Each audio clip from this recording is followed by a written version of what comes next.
लेकिन कतर को लेकर जो इनिशियली हमें रिलीफ मिलेगा वो आने वाले एक आध महीने में या 2 सप्ताह में लगभग हमें देखने के लिए मिल सकता है, क्योंकि भारत के संसद के अंदर कुछ ऐसे इंपॉर्टेंट बिल्स लाए जा रहे हैं जिसके विरोध के नाम पर कतर हमारे खिलाफ या फिर कतर का जो मीडिया है अल जजीरा, इसके द्वारा भ्रामक प्रचार वगैरह किया जा सकता था, जैसा कि पास्ट में करने की कोशिश इनके द्वारा की गई। तो दोस्तों, जैसा कि इस समय हम लोग देख रहे हैं कि डोनाल्ड ट्रंप के कार्यकाल संभालने के ठीक बाद से लेकर अब तक लगातार जियोपॉलिटिक्स में जिस तरह के बदलाव आ रहे हैं वो अभूतपूर्व है। और वास्तविकता में अगर डोनाल्ड ट्रंप ने अपनी पावर का इस्तेमाल लोक कल्याण कामों में किया तो इसका सबसे ज्यादा बड़ा फायदा भारत उठा सकता है। और ऐसी कुछ आसार काफी लंबे समय पहले ही हम लोगों ने डिस्कस किए थे। आज कहीं ना कहीं उनको लेकर कुछ इम्प्लीमेंट देखने के लिए मिले हैं। तभी डॉक्टर जयशंकर ने अचानक कहा कि आने वाले 2 सालों में कुछ बहुत बड़ा होने जा रहा है। अब ये क्या बड़ा है? क्या यूएनएससी में भारत को परमानेंट सदस्यता मिलने जा रही है? चलिए इसके ऊपर डिस्कस करते हैं। तो वहीं पर आज हम लोग एक और इम्पोर्टेंट विषय के ऊपर डिस्कस करेंगे कि क्या पीएम मोदी ने अपनी बेहतरीन कूटनीति का परिचय देते हुए भारत के खिलाफ इस्तेमाल किए जाने वाले लास्ट विकेट को भी गिरा दिया है। चलिए इसको लेकर भी डिस्कस करते हैं। आप बस इसी तरह की वीडियोस के लिए चैनल को सब्सक्राइब कर लीजिएगा। तो सबसे पहले बात कर ली जाए उस आखिरी विकेट की जो कि भारत के लिए काफी गंभीर हो गया था। भारत के सामने 2.5 फ्रंट का खतरा है, ये हम सभी लोग जानते हैं, लेकिन 2 फ्रंट ऐसे हैं कि जहां से हम लोग टिट फॉर टैट बड़ी आसानी से कर सकते हैं। चाइना पाकिस्तान अगर अंदर आने की कोशिश करते हैं तो मुंह तोड़ जवाब दिया जाता है, लेकिन वो जो आधा फ्रंट है वो बड़ा खतरनाक है। और उस आधे फ्रंट को जो सींचता है, उन सिंचाई करने वालों में से एक नाम कतर का भी है। कतर अपने इन्फ्लुएंस का इस्तेमाल करते हुए दुनिया भर के डेमोक्रेटिक देशों के अंदर आग लगाने की कोशिश करता है और इसके लिए सबसे बड़ा जो उसके पास वेपन है वो है अल जजीरा। अल जजीरा की वजह से कतर को इतना इंपॉर्टेंस मिलने लगा है कि वो मिडिल ईस्ट का इस समय सबसे प्रमुख देश बन चुका है। भारत के खिलाफ भी इन्होंने कई तरह की कोशिशें की, सभी में ये सफल तो नहीं हुए, लेकिन कुछ हद तक ये सफल जरूर हो गए थे।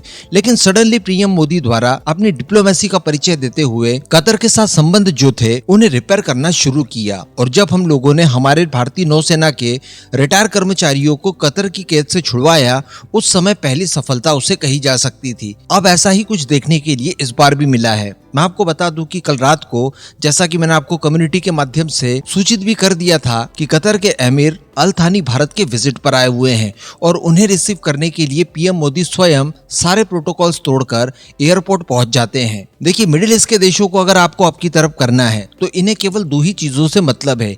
एक तो है इज्जत और दूसरा है सिक्योरिटी। सिक्योरिटी के लिए तो ये इस समय अमेरिका के ऊपर निर्भर है, लेकिन इज्जत की बात की जाए तो इज्जत देकर इन्हें लगभग सभी तरह के काम करवाए जा सकते हैं। तो यहाँ पर पीएम मोदी ने भी अपनी इसी ट्रिक का इस्तेमाल करते हुए कतर को अपनी ग्रिप में लेने की कोशिश की है। इससे हम लोग हमारे अनेकों हित साध सकते हैं। लेकिन अगर निकट भविष्य की बात की जाए तो देखिए, मिडिल ईस्ट में भी हम लोग बैलेंस बनाने की कोशिश करते रहे हैं शुरुआत से। जैसे रशिया और अमेरिका के साथ हम लोग अच्छे संबंध रखते हैं ताकि दोनों के साथ बैलेंस बने रहे। इसी तरह से मिडिल ईस्ट का बैलेंस बनाने के लिए ईरान हमारे पास एक मजबूत प्लेयर होता था, लेकिन आज की परिस्थितियों में ईरान बहुत कमजोर हो गया है और ऐसी परिस्थिति में मिडिल ईस्ट के बाकी देशों के साथ हम लोग उस लेवल पर बैलेंस नहीं बना सकते। और दूसरी बात कि अब डोनाल्ड ट्रंप आ चुके हैं, इजराइल और पावरफुल हो चुका है। आने वाले समय में संभवतः ईरान को कई सारे स्ट्रगल्स एक साथ झेलने पड़े और ऐसी परिस्थिति में ईरान अपना अस्तित्व बहुत ही ज्यादा लूज कर सकता है। तब ऐसी परिस्थिति में अरब के बाकी देश एक तरफा पावरफुल न हो जाए, क्योंकि अब उनकी तरफ अमेरिका और इजराइल भी होंगे।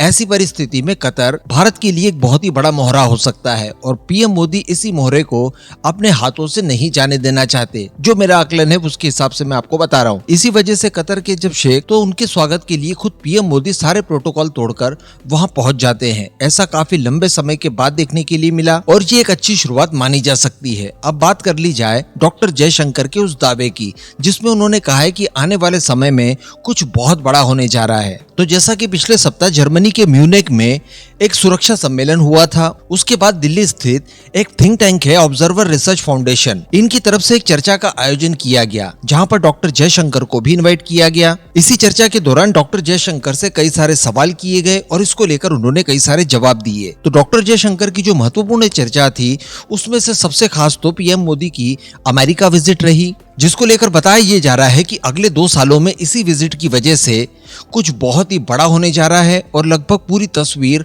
बदल जाएगी। उन्होंने पहेली के रूप में ये कहा कि मैं ये तो नहीं कह सकता कि यह अच्छा है या फिर बुरा है, बस मैं अनुमान लगा सकता हूँ कि क्या होने वाला है। मुझे लगता है कि आने वाले समय में कुछ बहुत बड़ा होगा। इतना बोलकर वो रुक गए। तो अब इसको लेकर एक्सपर्ट्स का ये मानना है कि सबसे पहले तो इन्होंने एक तरह की चुनौती भी अनाउंस की है उन सारे तत्वों के प्रति जो कि भारत के खिलाफ कुदृष्टि रखते हैं। और इस दायरे में जो सबसे बड़ा नाम निकल कर आ रहा है वो आ रहा है चाइना का। संभवतः यहाँ पर क्वाड को लेकर भारत अमेरिका के बीच में कुछ तगड़ी प्लानिंग हुई है। हम सभी जानते हैं कि क्वाड आज जिस फॉर्म में है उस फॉर्म में लाने के लिए पीएम मोदी, डोनाल्ड ट्रंप और इसके अलावा जापान के पूर्व राष्ट्रपति स्वर्गीय शिंजो आबे सबसे बड़े जिम्मेदार थे। इन्होंने बहुत ज्यादा मेहनत की। हालांकि जो बाइडेन ने इसे कुचलने की बहुत कोशिशें की, लेकिन अभी भी इसमें जान बाकी है और इसे रिवाइव करने की कोशिशें की जा रही है।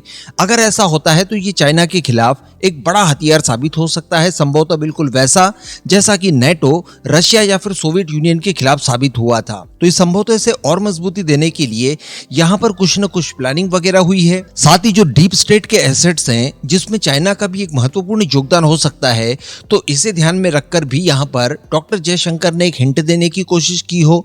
भारत में बैठे भी डीप स्टेट के जितने भी एसेट्स हैं उनके लिए भी एक चेतावनी अलार्म हो सकता है। इसके अलावा बताया ये जा रहा है कि यूनाइटेड नेशन के सिक्योरिटी काउंसिल में भारत को परमानेंट सदस्यता मिल सकती है, वो भी तब जब चाइना इसके विरोध में बैठा है। यानी चाइना को संभवतः आने वाले कुछ समय में लगभग 2 सालों में इतना बाध्य कर दिया जाएगा, इतना मजबूर कर दिया जाएगा कि वो भारत के नाम के ऊपर मोहर लगाने के लिए बिल्कुल तैयार होगा। तो लगभग सारे के सारे हमारे मित्र राष्ट्र हैं जो सिक्योरिटी काउंसिल के परमानेंट सदस्य हैं, जिनकी स्वीकृति अनिवार्य है रिफॉर्म्स लाने के लिए और भारत को सदस्यता दिलाने के लिए, जिसमें यूके, अमेरिका, फ्रांस और रशिया है। अब सबकी तरफ से हाँ तो कहा जाता है, लेकिन कभी कोई ठोस प्रयास नहीं किया जाता। आप सभी को शायद याद होगा कि जब डोनाल्ड ट्रंप की विजय सुनिश्चित हुई थी उस समय हम लोगों ने डिस्कस किया था और क्या क्या इंपैक्ट भारत के ऊपर इनकी विजय के पड़ेंगे। इसमें एक पॉइंट ये भी था कि यूएनएससी के अंदर परमानेंट सदस्यता और वीटो पावर की जो हमारी लंबे समय से कोशिशें रही है ये और तेज हो सकती है और किसी सकारात्मक स्तर तक ये पहुंच सकती है। तो संभवतः ट्रंप और मोदी जी दोनों ही अपनी डिप्लोमेसी का परिचय देते हुए चाइना को इस बात के लिए बाध्य कर सकते हैं कि वो भारत के मामले में वीटो ना अड़ाए और भारत को इसके लिए मंजूरी दे दे। और अगर चाइना की स्वीकृति हो जाती है तो आप जानते हैं कि भारत का रास्ता रोकने वाला कोई नहीं होगा और भारत को यूएनएससी की परमानेंट सदस्यता बड़ी आसानी से मिल सकती है। तो खैर इस मामले को पूरा करने के लिए तो कुछ समय हमें चाहिए होगा, लेकिन कतर को लेकर जो इनिशियली हमें रिलीफ मिलेगा वो आने वाले 1 आध महीने में या 2 सप्ताह में लगभग हमें देखने के लिए मिल सकता है, क्योंकि भारत के संसद के अंदर कुछ ऐसे इंपॉर्टेंट बिल्स लाए जा रहे हैं जिसके विरोध के नाम पर कतर हमारे खिलाफ या फिर कतर का जो मीडिया है अल जजीरा, इसके द्वारा भ्रामक प्रचार वगैरह किया जा सकता था, जैसा कि पास्ट में करने की कोशिश इनके द्वारा की गई। तो ऐसी चीजों से निजात हमें इनिशियली मिल सकती है। इस पूरे मुद्दे पर अब आपका क्या मानना है नीचे कमेंट करके जरूर बताइएगा।